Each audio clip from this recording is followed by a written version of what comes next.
አሰላሙ አለይኩም ወራህመቱላሂ ወበረካቱ። ውድና የተከበራችሁ የቻናሌ ቤተሰቦች ዛሬ ኢራን ማለት ነው በኳታር ባለው በአሜሪካ ጦር ቤዝ ላይ ከፍተኛ የሆነ አደጋን አድርሳለች ማለት ነው። ይህም አደጋ ያው ቀጥታ ራሴ ላይቭ ላይ የቀረስኩት ነው ከዶሃ ላይ ሆኜ ማለት ነው።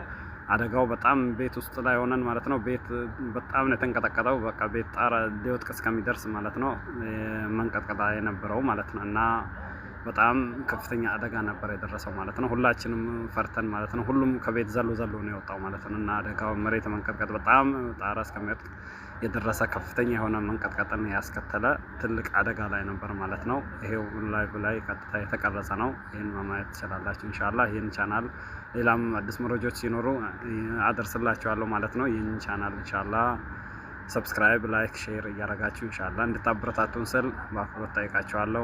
እንግዲህ አላማችን አላህ ሰላም ያደርግልን፣ ሀገራችንን ሁላችንም ባለንበት ሰላሙን ጤናውን አላህ ይወፍቀን እያልኩኝ ኢንሻአላህ ሁላችንም ለሰላም ዱዓ ማድረግ አለብን፣ ለሰላም አላህን መጠየቅ አለብን ማለት ነው። ሁላችንም ሰላም ስናጣው በጣም ከባድ እንደሆነ ነው የምናስታውሰው ማለት ነው። ሰላም እስካለን ድረስ መቼም ቀላል ነገር ነው የሚመስለን እንጂ ቀላል አይደለም ማለት የሰላም ዋጋ በዓለም በምንም የሚተካ ምንም የሚመለስ ነገር እስካለች ድረስ ተጠንቅቀን እንድንጠብቃት ትገባል ማለት ነው። እቺ ሰላም የምትባል ነገር ቀላል ነገር እንዳልሆነች ሁላችንም መቼም እናውቃታለን ማለት ነው። ስለዚህ አላህ ሰላም ያምጣልን፣ ሀገራችንን ዓለምን አላህ ሰላም እንዲያደርገው ስል በአላህ ኢንሻአላህ ዱዓ ማድረግ አለብን ሁላችንም እላችኋለሁ። እና ሼር፣ ሰብስክራይብ፣ ላይክ እያደረጋችሁ ይህንን በደንብ ኮፒ ሊንክ ቫይራል እንዲወጣ እንድታደርጉት ስል አክብሮት ጠይቃችኋለሁ። ሰላም አለይኩም፣ ይመቻችሁ።